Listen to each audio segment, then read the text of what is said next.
নমস্কার বন্ধুরা, আজকের এই বিশেষ পর্বে আপনাদের সবাইকে স্বাগত জানাই। চোখ বন্ধ করুন আর একবার কল্পনা করার চেষ্টা করুন ষোড়শ শতাব্দীর সেই দিনগুলোর কথা, যখন পৃথিবীর মানচিত্র আজকের মতো এতটা স্পষ্ট ছিল না।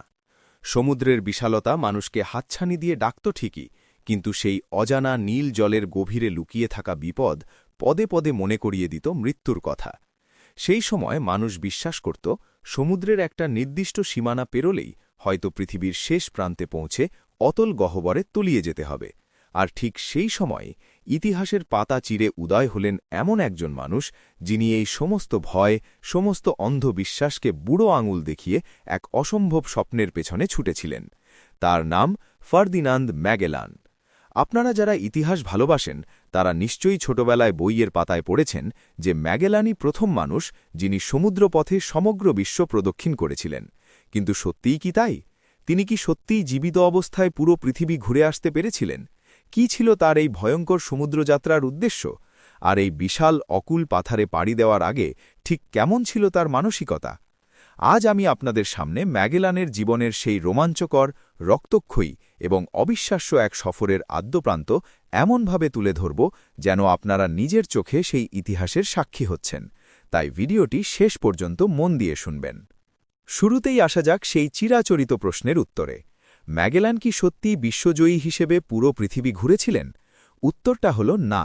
শুনতে অদ্ভুত লাগলেও এটাই চরম সত্যি যে মানুষটির নাম বিশ্ব পরিক্রমার সাথে ওতপ্রোতভাবে জড়িয়ে আছে, তিনি নিজে এই যাত্রাপথ সম্পূর্ণ করতে পারেননি। যাত্রাপথের মাঝখানেই এক মর্মান্তিক যুদ্ধে তার মৃত্যু হয়। কিন্তু তার অদম্য জেদ, তার দেখানো পথ এবং তার শুরু করা অভিযানই শেষ পর্যন্ত পৃথিবীর প্রথম বিশ্ব পরিক্রমা সম্পন্ন করেছিল। তাই এই কৃতিত্বের সবচেয়ে বড় দাবিদার তিনি নিজেই। এবার একটু পিছিয়ে যাওয়া যাক। কে ছিলেন এই ম্যাগেলান এবং কেনই বা তিনি এমন এক আত্মঘাতী সিদ্ধান্তে উপনীত হয়েছিলেন? ফার্দিনান্দ ম্যাগেলানের জন্ম পর্তুগালে ১৪৮০ সালের কাছাকাছি কোনো এক সময়। তার আসল নাম ছিল ফেরনাও দে মাগালিয়ন্স। ছোটবেলা থেকেই তিনি ছিলেন অত্যন্ত উচ্চাকাঙ্ক্ষী। পর্তুগিজ রাজদরবারে একজন সামান্য পেজ বয় বা বার্তাবাহক হিসেবে তার জীবন শুরু হলেও তার রক্তে মিশেছিল অ্যাডভেঞ্চারের নেশা। যৌবনে তিনি পর্তুগিজ নৌবাহিনীতে যোগ দেন এবং ভারত, মালাক্কা ও আফ্রিকার বিভিন্ন যুদ্ধে অসীম বীরত্বের সাথে লড়াই করেন। এই লড়াইগুলো তাকে সমুদ্র, যুদ্ধকৌশল এবং ন্যাভিগেশন সম্পর্কে এক গভীর বাস্তব জ্ঞান দিয়েছিল। কিন্তু মরক্কোর এক যুদ্ধে তিনি মারাত্মকভাবে আহত হন, যার ফলে তার একটি পা চিরতরে খোঁড়া হয়ে যায়। এই খোঁড়া পা নিয়ে তিনি যখন তার দেশের রাজা প্রথম ম্যানুয়েলের কাছে নিজের বীরত্বের পুরস্কার এবং সামান্য পেনশন বৃদ্ধির আবেদন করতে যান, তখন পর্তুগিজ রাজা তাকে চরমভাবে অপমান করে তাড়িয়ে দেন। এই একটি ঘটনাই ম্যাগেলানের ভেতরের মানুষটাকে পুরোপুরি বদলে দেয়। আপনারা একবার তার সেই সময়কার মানসিক অবস্থাটা উপলব্ধি করার চেষ্টা করুন। যে মানুষটা নিজের দেশের জন্য নিজের রক্ত ঝরালেন, নিজের শরীরকে চিরতরে পঙ্গু করলেন, সেই দেশকে তিনি নিজের সবটুকু দিয়ে ভালোবাসলেও দেশ তাকে ছুঁড়ে ফেলে দিল। এক বুক অভিমান, ক্ষোভ আর চরম হতাশা নিয়ে তিনি বুঝতে পারলেন পর্তুগালে তার আর কোনো ভবিষ্যৎ নেই। তার মনে তখন এক অদ্ভুত জেদ চেপে বসেছে। তিনি রাজাকে প্রমাণ করে দিতে চান যে তিনি কি অমূল্য রতনকে হেলায় হারিয়েছেন। সেই সময় ইউরোপের অর্থনীতি দাঁড়িয়েছিল মশলার ওপর। গোলমরিচ, লবঙ্গ, দারুচিনির দাম তখন সোনার চেয়েও বেশি। আর এই মশলার মূল উৎস ছিল স্পাইস আইল্যান্ড বা আজকের ইন্দোনেশিয়ার মলুকাস দ্বীপপুঞ্জ। পর্তুগিজরা আফ্রিকার দক্ষিণ দিক ঘুরে পূর্ব দিকের পথ আবিষ্কার করে ফেলেছিল এবং সেই মশলার বাণিজ্যে একচেটিয়া আধিপত্য বিস্তার করেছিল। ম্যাগেলান তখন ভূগোলবিদ্যা ও মানচিত্র নিয়ে দিনরাত গবেষণা শুরু করলেন। তার এক বন্ধু রুই ফালেইরোর সাথে মিলে তিনি হিসাব করে দেখলেন, যদি পশ্চিম দিকে যাত্রা করা যায়, অর্থাৎ আটলান্টিক মহাসাগর পেরিয়ে দক্ষিণ আমেরিকার কোনো এক অজানা প্রণালী দিয়ে যদি অন্য এক মহাসাগরে পড়া যায়, তবে খুব সহজেই স্পাইস আইল্যান্ডে পৌঁছানো সম্ভব। পর্তুগালে প্রত্যাখ্যাত হয়ে ম্যাগেলান চলে গেলেন চিরপ্রতিদ্বন্দ্বী দেশ স্পেনে। সেখানে তরুণ স্প্যানিশ রাজা প্রথম চার্লসের কাছে তিনি তার এই দুঃসাহসিক পরিকল্পনার কথা তুলে ধরলেন। তিনি রাজাকে বোঝালেন যে স্পেনের পক্ষে পশ্চিম দিক দিয়ে স্পাইস আইল্যান্ডে পৌঁছানো শুধু সম্ভবই নয়, বরং চুক্তির নিয়মানুযায়ী ওই দ্বীপগুলো স্পেনেরই প্রাপ্য। স্পেনের রাজা এই প্রস্তাবে রাজি হলেন এবং ম্যাগেলানকে ৫টা জাহাজের এক বিশাল বহর তৈরি করার নির্দেশ দিলেন। জাহাজগুলোর নাম ছিল ত্রিনিদাদ, স্যান অ্যান্টোনিও, কনসেপসিয়েন, ভিক্টোরিয়া এবং সান্তিয়াগো। কিন্তু ম্যাগেলানের এই যাত্রা শুরুর আগে তার মানসিক চাপ ছিল কল্পনাতীত। তিনি পর্তুগিজ হয়ে স্প্যানিশ জাহাজের ক্যাপ্টেন হওয়ায় স্প্যানিশ নাবিক এবং অন্যান্য ক্যাপ্টেনরা তাকে দু চোখে সহ্য করতে পারত না। তার নিজের মাতৃভূমি পর্তুগাল তাকে বিশ্বাসঘাতক ঘোষণা করে এবং তাকে গুপ্ত হত্যা করার জন্য গুপ্তচর নিয়োগ করে। একদিকে নিজ দেশের মানুষের ঘৃণা, অন্যদিকে স্প্যানিশ নাবিকদের অবিশ্বাস, এই তীব্র মানসিক টানাপড়নের মধ্যেও ম্যাগেলানের মন ছিল ইস্পাতের মতো কঠিন। তিনি জানতেন তাকে যে কোনো মূল্যে এই পথ আবিষ্কার করতে হবে, নয়তো ইতিহাসের পাতায় তিনি একজন ব্যর্থ বিশ্বাসঘাতক হিসেবেই রয়ে যাবেন। 1519 সালের 20 সেপ্টেম্বর 270 জন নাবিক নিয়ে স্পেনের বন্দর থেকে নোঙর তুলল ম্যাগেলানের সেই 5টি জাহাজ। শুরু হল মানব ইতিহাসের অন্যতম শ্রেষ্ঠ এবং ভয়াবহ এক সমুদ্রযাত্রা। আটলান্টিক মহাসাগর পাড়ি দিয়ে তারা পৌঁছলেন দক্ষিণ আমেরিকার উপকূলে, আজকের ব্রাজিলে। কিন্তু ম্যাগেলানের লক্ষ্য ছিল দক্ষিণ আমেরিকার এমন কোনো জলপথ খুঁজে বের করা যা আটলান্টিককে অজানা পশ্চিমের সাগরের সাথে যুক্ত করেছে। তারা উপকূল ধরে আরও দক্ষিণের দিকে এগোতে লাগলেন, কিন্তু যতই তারা দক্ষিণে যাচ্ছেন আবহাওয়া ততই বৈরী হয়ে উঠছে। হাড় কাঁপানো ঠান্ডা, ভয়ঙ্কর ঝড় আর উত্তাল ঢেউয়ের সাথে লড়াই করতে করতে নাবিকদের মনোবল ভাঙতে শুরু করল। এভাবেই তারা পৌঁছলেন প্যাটাগোনিয়া নামক এক বরফ ঢাকা অঞ্চলে। তখন শীতকাল। ম্যাগেলান বুঝতে পারলেন এই বরফের সমুদ্রে আর এগোনো সম্ভব নয়।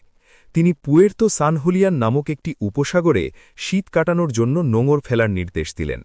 কিন্তু সেখানে আটকে পড়ার পর খাদ্যের অভাব এবং কনকনে ঠান্ডায় স্প্যানিশ ক্যাপ্টেনদের ধৈর্যের বাঁধ ভেঙে গেল। তারা এক রাতে বিদ্রোহ ঘোষণা করল। ম্যাগেলানের 5টি জাহাজের মধ্যে 3টিই চলে গেল বিদ্রোহীদের দখলে। এই চরম সংকটময় মুহূর্তে ম্যাগেলান তার অসাধারণ বুদ্ধিমত্তা এবং ইস্পাত কঠিন মানসিকতার পরিচয় দিলেন। তিনি ঘাবড়ে না গিয়ে অত্যন্ত ধূর্ততার সাথে স্প্যানিশ ক্যাপ্টেনদের দমন করলেন। বিদ্রোহীদের মূল নেতাদের কাউকে মৃত্যুদণ্ড দিলেন, কাউকে সমুদ্রের তীরে নির্জন দ্বীপে ফেলে রেখে যাওয়ার নির্দেশ দিলেন। এই নির্মমতা প্রমাণ করল যে ম্যাগেলান তার লক্ষ্যের পথে কোনো বাধাই সহ্য করবেন না। শীত কাটলে তারা আবার যাত্রা শুরু করলেন, কিন্তু পথে এক ভয়ঙ্কর ঝড়ে ধ্বংস হয়ে গেল তাদের একটি জাহাজ, সান্তিয়াগো। বাকি 4টি জাহাজ নিয়ে তিনি এগিয়ে চললেন। অবশেষে 1520 সালের 21 অক্টোবর তারা এমন এক সরু জলপথের সন্ধান পেলেন যা দেখে ম্যাগেলানের মনে হল এটাই হয়তো সেই কাঙ্ক্ষিত পথ। এই জলপথটি ছিল অসংখ্য দ্বীপ, খাড়ি আর বরফে ঢাকা পাহাড়ের মাঝখান দিয়ে যাওয়া এক গোলকধাঁধা। পদে পদে লুকিয়েছিল চোরাবালি আর গুপ্ত পাথরের বিপদ। প্রায় 38 দিন ধরে এই মৃত্যুকূপের মধ্য দিয়ে জাহাজ চালানোর পর এক রাতে ঘটে গেল আরেক চরম বিশ্বাসঘাতকতা। বহরের সবচেয়ে বড় জাহাজ সান আন্তোনিও, যেখানে সবচেয়ে বেশি খাবার মজুদ ছিল, সেই জাহাজের নাবিকরা অন্ধকারে লুকিয়ে স্পেনের দিকে পালিয়ে গেল। ম্যাগেলানকে তারা মাঝপথে ফেলে রেখে গেল। অবশিষ্ট 3টি জাহাজ নিয়ে 1520 সালের 28 নভেম্বর ম্যাগেলান যখন সেই প্রণালী পার হয়ে এক বিশাল জলরাশির সামনে এসে পড়লেন, তখন আনন্দে তার চোখে জল চলে এসেছিল। তিনি দেখলেন এই সাগরের জল আটলান্টিকের মতো উত্তাল নয়, বরং ভীষণ শান্ত। তাই তিনি এর নাম রাখলেন মার পাসিফিকো বা প্রশান্ত মহাসাগর। আজও আমরা সেই সরু জলপথটিকে প্রণালী ম্যাগেলান বা স্ট্রেট অফ ম্যাগেলান নামেই চিনি। কিন্তু প্রশান্ত মহাসাগরকে যতটা শান্ত ম্যাগেলান ভেবেছিলেন, তার আসল রূপ ছিল ততটাই ভয়ঙ্কর। এই মহাসাগরের বিশালতা সম্পর্কে তখন কারও কোনো ধারণাই ছিল না। দিনের পর দিন, সপ্তাহের পর সপ্তাহ, মাসের পর মাস পেরিয়ে যায়, কিন্তু চারপাশের অন্তহীন নীল জলরাশি ছাড়া আর কোনো ডাঙার দেখা মেলে না। জাহাজের মজুদ খাবার শেষ হয়ে গেল, পান করার জল পচে গিয়ে দুর্গন্ধ বের হতে শুরু করল।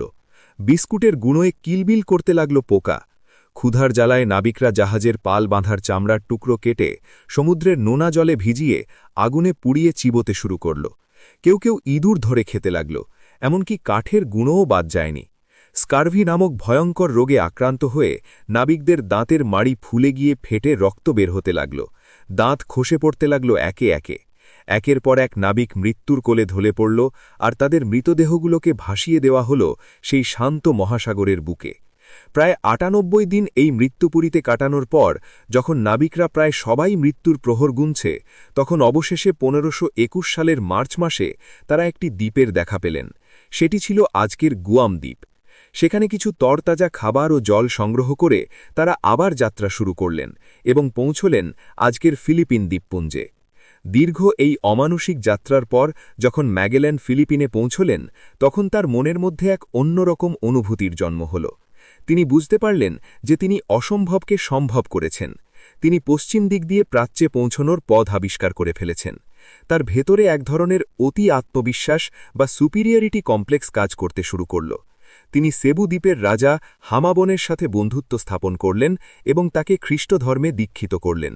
ম্যাগেলান ভেবেছিলেন ইউরোপীয় অস্ত্রশস্ত্র, বর্ম এবং বন্দুকের সাহায্যে তিনি সেখানকার যে কোনো স্থানীয় রাজাকে সহজেই নিজের বশে আনতে পারবেন, আর এটাই ছিল তার জীবনের সবচেয়ে বড় এবং মারাত্মক ভুল। সেবু দ্বীপের কাছেই ছিল মাকটান নামের একটি ছোট দ্বীপ। সেই দ্বীপের নেতা ছিলেন বীর লাপুলাপু। তিনি কোনোভাবেই স্প্যানিশদের বর্ষতা স্বীকার করতে রাজি হলেন না, এমনকি কর দিতেও অস্বীকার করলেন। রাজা হামাবনকে খুশি করার জন্য এবং নিজের ইউরোপীয় শ্রেষ্ঠত্ব প্রমাণ করার জন্য ম্যাগেলান একাই লাপুলাপুকে উচিত শিক্ষা দেওয়ার সিদ্ধান্ত নিলেন।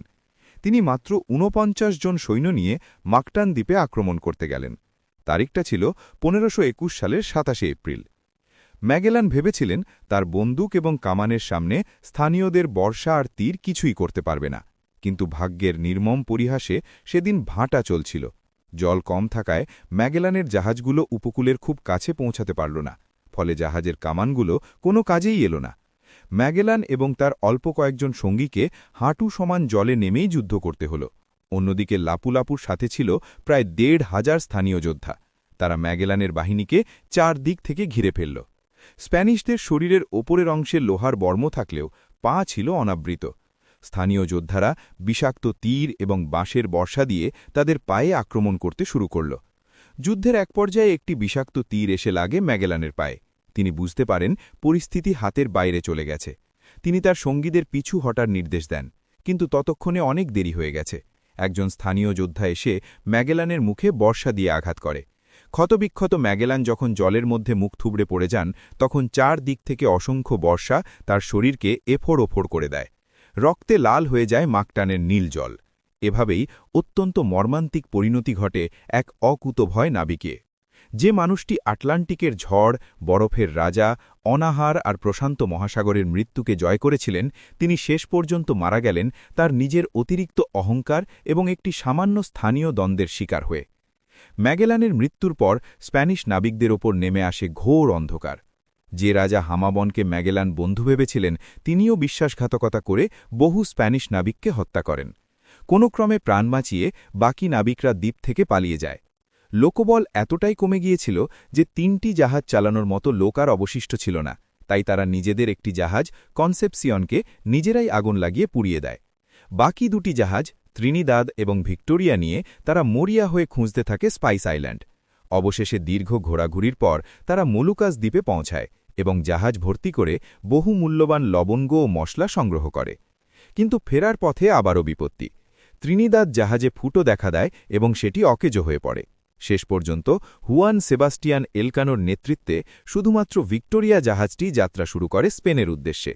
ভারত মহাসাগর পার হয়ে আফ্রিকার উত্তমাশা অন্তরীপ ঘুরে পর্তুগিজদের চোখ ফাঁকি দিয়ে আরও একবার এক ভয়াবহ অনাহার আর মৃত্যুর পথ পেরিয়ে ভিক্টোরিয়া জাহাজটি স্পেনের সানলুকার বন্দরে এসে পৌঁছায় ১৫২২ সালের ৬ সেপ্টেম্বর।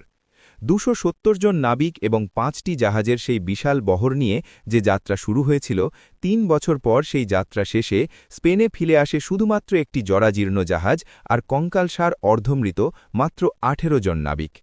এই বেঁচে ফেরা ১৮ জন নাবিকই ছিলেন প্রথম মানুষ যারা আক্ষরিক অর্থে পুরো পৃথিবী ঘুরে এসেছিলেন। কিন্তু এই পুরো অভিযানের রূপকার ছিলেন ম্যাগেলান। তিনি প্রমাণ করে দিয়েছিলেন যে পৃথিবী গোল আর আটলান্টিক থেকে প্রশান্ত মহাসাগর হয়ে আবার ইউরোপে ফিরে আসা সম্ভব। যদিও তিনি নিজে যাত্রা শেষ করতে পারেননি, কিন্তু তার এই অভিযান মানুষের ভৌগোলিক জ্ঞানকে চিরতরে বদলে দিয়েছিল। মানুষ জানতে পেরেছিল যে আমেরিকা এবং এশিয়ার মধ্যে রয়েছে এক বিশাল সমুদ্র, যা কলম্বাসের ধারণার চেয়েও অনেক গুণ বড়। ম্যাগেলান ছিলেন এক ট্র্যাজিক হিরো। তার জেদ, তার উচ্চাকাঙ্ক্ষা, তার সাহস এবং শেষ পর্যন্ত তার পতন সবকিছু মিলিয়ে তার জীবন যেন কোনো এক হলিউড সিনেমার চিত্রনাট্যকেও হার মানায়। তিনি তার স্বপ্নের জন্য নিজের মাতৃভূমি ছেড়েছিলেন, অনাহার অর্ধাহার সহ্য করেছিলেন, এমনকি নিজের জীবনও উৎসর্গ করেছিলেন। আর তার সেই বলিদানই পৃথিবীর ইতিহাসে এক নতুন যুগের সূচনা করেছিল। বন্ধুরা, ম্যাগেলানের এই রুদ্ধশ্বাস সমুদ্রযাত্রার গল্প আপনাদের কেমন লাগল? ইতিহাসের এই পাতাগুলো আমাদের মনে করিয়ে দেয় যে মানুষের অদম্য ইচ্ছাশক্তির কাছে কোনো বাধাই চূড়ান্ত নয়। আপনাদের মতামত অবশ্যই কমেন্ট করে জানাবেন। যদি আজকের এই পর্বটি আপনাদের ভালো লেগে থাকে তাহলে ভিডিওটিতে একটি লাইক দেবেন এবং চ্যানেলটি সাবস্ক্রাইব করে আমাদের পাশে থাকবেন। পরবর্তীতে আবার ফিরে আসব এরকমই কোনো অজানা রোমাঞ্চকর ইতিহাসের গল্প নিয়ে। ততক্ষণ পর্যন্ত ভালো থাকবেন, সুস্থ থাকবেন। ধন্যবাদ।